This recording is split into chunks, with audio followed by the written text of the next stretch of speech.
ఉదయం న్యూస్. పల్నాడు జిల్లా నరసరావుపేట వాహనదారులు ప్రతి ఒక్కరూ ట్రాఫిక్ నిబంధనలపై అవగాహన కలిగి ఉండాలని నరసరావుపేట ట్రాఫిక్ సే లోకనాథం తెలిపారు. స్థానిక గడియార స్తంభం సెంటర్లో రోడ్డు భద్రతా మాసోత్సవాల్లో భాగంగా విద్యార్థులకు వాహనదారులకు ట్రాఫిక్ నిబంధనలపై అవగాహన కల్పించారు. ఈ సందర్భంగా వారు మాట్లాడుతూ వాహనదారులు హెల్మెట్ ధరించి ప్రయాణించాలన్నారు. అందరికీ నమస్కారం. రోడ్డు భద్రతా మాసోత్సవాల్లో భాగంగా గౌరవ పల్నాడు జిల్లా ఎస్పీ గారి యొక్క ఆదేశాల మేరకు మేము ప్రతిరోజు కూడా ఈ రోడ్డు ప్రమాదాల మీద అలాగే ట్రాఫిక్ సమస్యల మీద అవగాహన కార్యక్రమాలు అనేవి నిర్వహిస్తూ ఉన్నాము. దీనికి సంబంధించి మా యొక్క పోలీస్ సిబ్బందితో పాటుగా ట్రాన్స్పోర్ట్ డిపార్ట్మెంటు అలాగే ఎన్జిఓస్ అలాగే కాలేజెస్ స్కూల్స్ అందరితో కలిసి దీనికి సంబంధించిన అవగాహన కార్యక్రమాలు నిర్వహిస్తున్నాము. అది స్కూల్స్లోను కాలేజెస్లోను అలాగే కూడళ్లలోను అన్ని దగ్గరలో కూడా ఈ యొక్క ట్రాఫిక్ సంబంధించి అలాగే రోడ్డు ప్రమాదాలకు సంబంధించి అవగాహన కార్యక్రమాలు అనేవి నిర్వహించడం జరుగుతుంది. ఈ యొక్క రోడ్డు భద్రతా మాసోత్సవాలు అనేవి మనకి జనవరి 16వ తారీఖు నుంచి ఫిబ్రవరి 15వ తారీఖు వరకు జరుగుతున్నాయి. మేము ప్రతిరోజు కూడా వివిధ సంస్థల్లోనూ అలాగే వివిధ కూడల్లోనూ దీనికి సంబంధించిన అవగాహన కార్యక్రమాల్లో పాలు పంచుకుంటున్నాము. అయితే ప్రజలందరూ గమనించాల్సింది ఏంటంటే మనకి ప్రతిరోజు కూడా ఈ యొక్క రోడ్డు ప్రమాదాలు కానీ ట్రాఫిక్ సమస్య కానీ ఎక్కువగా ఉంటుంది.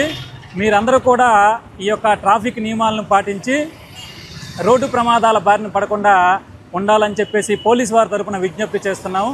దయచేసి అందరూ కూడా ఈ ట్రాఫిక్ నియమాలు పాటించండి, హెల్మెట్ ధరించండి, అలాగే ఇద్దరికంటే ఎక్కువగా వాహనాల మీద ప్రయాణం చేయొద్దు, తాగి వాహనాలు నడపొద్దు, అలాగే పార్కింగ్ సరైన పార్కింగ్లో మీ యొక్క వాహనాలను పెట్టుకోండి, అలాగే సిగ్నల్స్ని ఎట్టి పరిస్థితుల్లో కూడా వైలేషన్ చేయొద్దు. ఇప్పుడు మేము చెప్పిన ఇవన్నీ కూడా పాటించకపోతే ప్రమాదాలు జరగడానికి అవకాశాలు ఎక్కువగా ఉన్నాయి.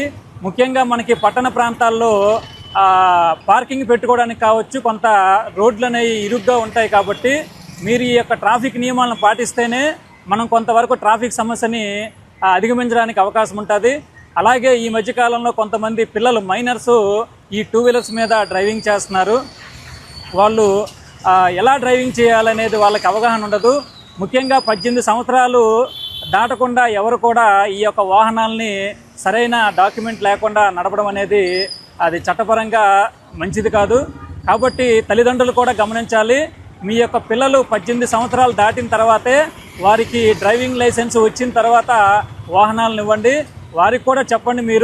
మీకు తెలియకుండా కొంతమంది చిన్నపిల్లలు తల్లిదండ్రులకు తెలియకుండా ఈ యొక్క వాహనాలను తీసుకొని రోడ్డు మీదకి వస్తున్నారు, ప్రమాదాల బారిన పడుతున్నారు. దానివల్ల ప్రాణాలు పోవచ్చు లేదా తీవ్రమైన గాయాలు అవ్వచ్చు. కాబట్టి ప్రజలందరికీ కూడా మా యొక్క పోలీసు వారి విజ్ఞప్తి ఏంటంటే దయచేసి ఈ యొక్క ట్రాఫిక్ నియమాలను పాటించి ప్రమాదాలను బారిన పడకుండా ఉండాలని చెప్పేసి కోరుకుంటున్నాము. Thank you.